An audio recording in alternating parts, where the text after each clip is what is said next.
So just curious. So what did you want money for? Weed. Weed, man.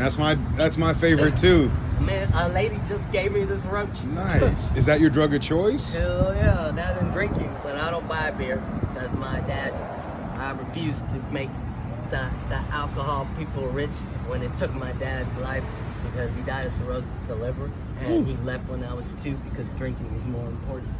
And I'd be damned if I said here and not that big. You know. How So long? I get the beers on the street, huh? Yeah. How long you been living on the street for? Since I got out of prison in April 4th, I just did 20 years. Damn, dude. People ask me all the time. They look at me like, well, why are you in this mess? I came to this country with no papers, and I'm like, yeah, well, guess what? I just did 20, bro. So how is it you can't understand a man getting plopped into a brand new world and finding out that I earned my respect in prison, but every day I gotta be disrespected and treated like less than a man? This is the world, bro. If I didn't get that from the criminals, it's backwards. See what I'm saying? When I realized that people in prison have more heart for hungry people than the majority is Christians, it's backwards. When you realize that realness and respect that you thought out here is more prevalent in prison. You have to stay high, bro. This doesn't make any sense. And it's the only way to keep from losing your mind, so you're gonna laugh about that shit. So what did you do that got you in prison? I was in a car when my friends, I was green, you know. I was still green, I was 28, but they did a drug deal, and the drug deal went bad, and I was in possession of a firearm, so it was the possession of a firearm and commission of a crime, and they enhanced you for having the firearm. So it was my first time. Damn. But I got 10 years for that. And then I got 10 more years because I stabbed somebody 26 times because the nigger raped me. It knocked me out with one punch and knocked me unconscious. So I slept on the nigger and I waited like 3 weeks, 3 months. Yeah. And then I got his bitch ass in his sleep. I'm glad to hear that, man. So I got 10 more years for that. Sorry they caught you for that, but I'm glad glad you got him. Because I needed that. Because that gave me an inroad to my respect. Yeah. I was not a punk, you know, in prison. Yeah, and So, you waited to the right time. Yeah. So that makes you someone to be feared because you don't just Thank you. lash out like a yappy dog, Thank but you you. can be cool and then. Yeah, under fire. Yeah. That's the best way, man. Let somebody think that they're fucking, let their guard down. They can get them. Don't do it while they're fucking on point. Exactly. So let me ask you this: you have any advice? Anything you learned through all the wild times, or anything stuck with you through that? Well, sometimes, man, at some point in your life, you have to look in the mirror and ask yourself, do you like the person you see? Because I didn't become a real nigga. I was a piece of shit, bro. Yeah. I stole $3,000 from my mama. I fucking stole my brother's wallet and chunked his ID and everything in the trash. I didn't even try to find out if my people was okay, you know, during the hurricane. Yeah. But the last 11 years, it's been about self-growth. And I have changed myself. And, you know, it's some time in everybody's life when something bad happens, and then you start to look in the mirror like, maybe I deserve this. Yeah. Then I looked at myself and realized, man, I don't want to be this person. How do I go about changing myself? So now, it doesn't matter what the fuck I look like on the outside. Because I made myself about realness, about respect, about heart and compassion. Real things. The things that matter to me. That obviously is a bygone era. Because can you imagine what it's like to change yourself and think that you've improved yourself just to find out you come to the world and nothing that you stand for is respected by the majority of these people. It's like I wasted my time. You didn't. I didn't. I didn't. It's like, you know why? I'm going to tell you why. I learned. It may not play out with fake people because they can't grasp realness or care about realness. But to the few real people that you do find, they bless your game. You know why? Why? Because it's a recognition that there's other people out here like you. And so you don't feel like the weirdo. And then you recognize that you have a responsibility to help other real people like you because you can't count on the fake people to do it. So it's all about you and it's in your power. Real talk. Real talk, man. Appreciate it. And so let me ask you this. So all these fake cats out there, do you have any idea of steps they can take to become a real nigga? bro. You have to just not like. You have to look and not like yourself.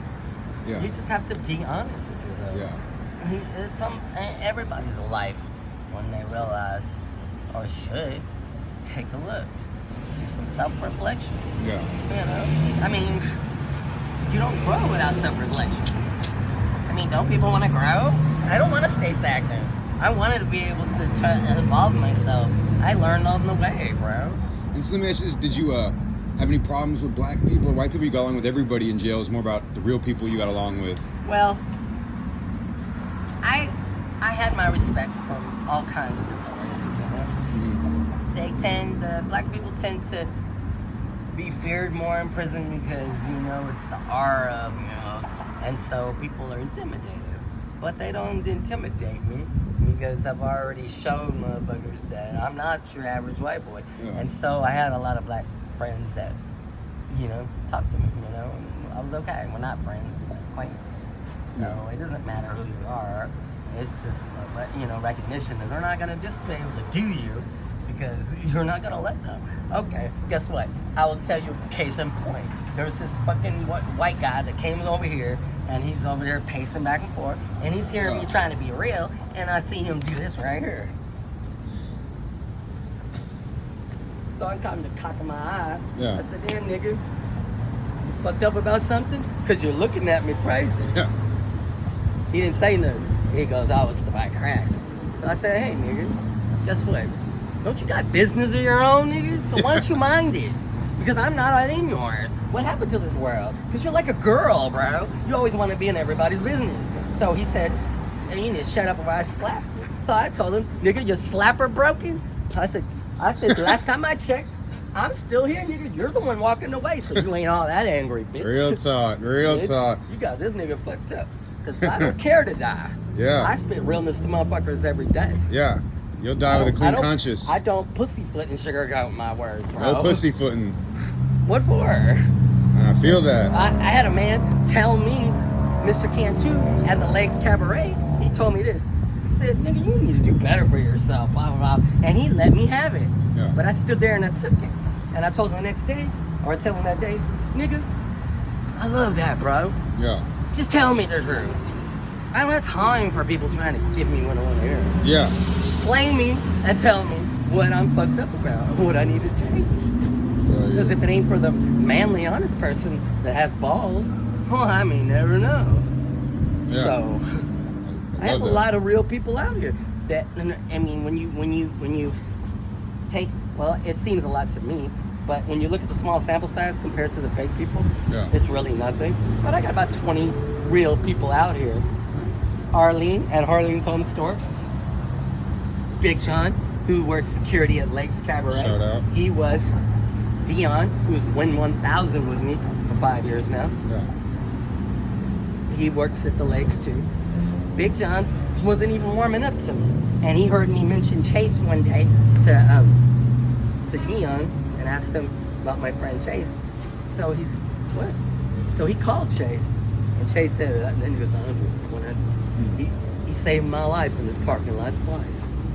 So he's been on my team since then. And it made me feel so good whenever a person, a customer walks by and he looks at Big John like, this guy right here. And so he said, man, that's just Paul. That's family right there. You ain't got to worry about that. When he told me that, it makes me feel so good because I have an opportunity that'll get afforded to me based on my realness that opens doors niggas will never know about. Yeah. So don't judge me. Don't judge me by the way I look. What I got in here is way more better than what I look like. But sometimes I go grungy.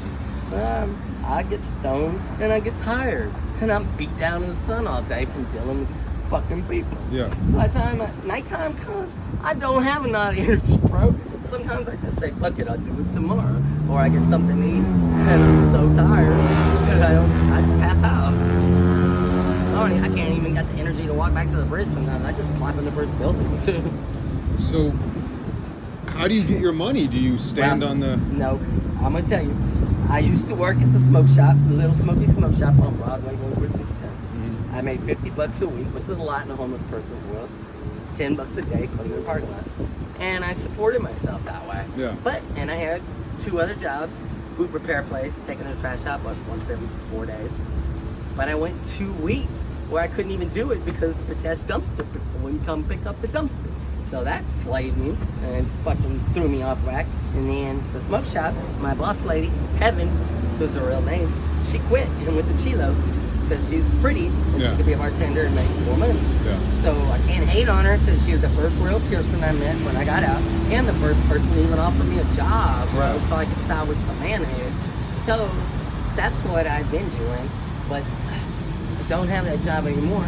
So I'm struggling and I'm back to trying to support myself in between getting this way until I get another job. So how much money do you think you need a day to be able to eat enough and drink enough and maybe support yourself? Well, $5 for weed. McDonald's has got cheap stuff. Family Dollar, 99-cent store. So I guess about $10 for eating, $5 for weed. $1 for cigars. Pretty much it, bro. I have a simple life and a simple existence.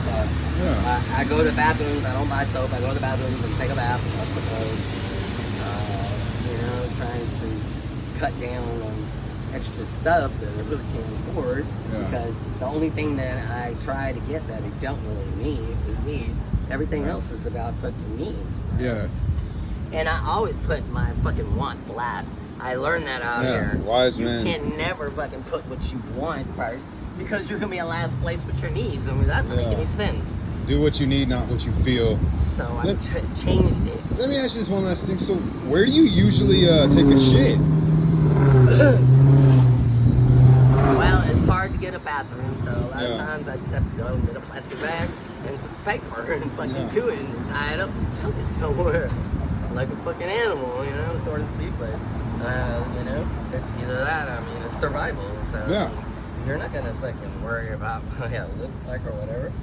I'm just trying to get it out of live, bro. Yeah. Just handle business. Like I did in prison, bro. I figured it out and adapt. And it took time for me to be able to figure out how I need to live in this world and what the rules are for this world. How do I get managed?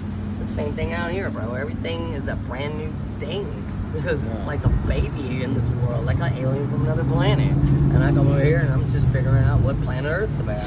Yeah, relearn it. I appreciate you sharing, dog. And what's your name? Paul. Paul, I'm Brett.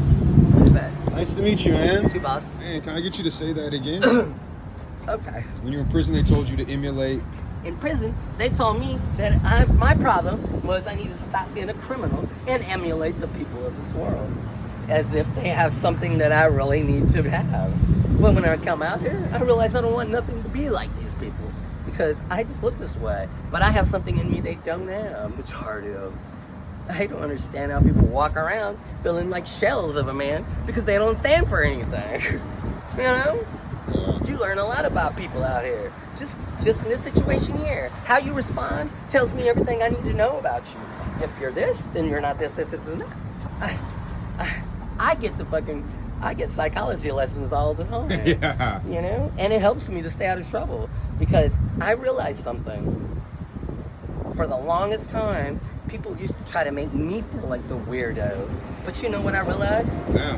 It's them that's the weirdo. They want you to feel like because you stand for something different, you're crazy.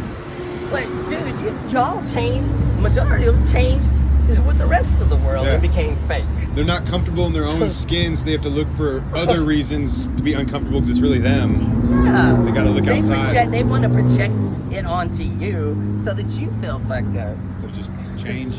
Yeah. It's like I tell people, what kind of world is this, bro? I understand people being from another area and maybe being a little nervous because you don't see black people or you don't see homeless people. And then all of a sudden you do. Yeah. But you know what this world does? This world doesn't learn to adapt to you being there. They go over there and say that you need to go, and then they cry, and then they make you leave. So they make you go outside yourself when they're the problem. Yep. Does this world make sense? Oh my God! It's ready for a reset. And they wonder why I get high. Like, how can they not understand this?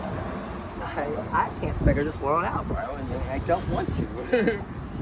I just want to get high, and then I laugh. I'm like that man right there. when he acted stupid, I would have just laughed like, really, nigga? You don't even have the balls or the realness, bro. For nothing, you're talking. Yeah. I'm gonna slap you. Well, cool. Keep getting high, Paul. Appreciate it, bro. Take care, bro. God bless you, brother. Thanks, man.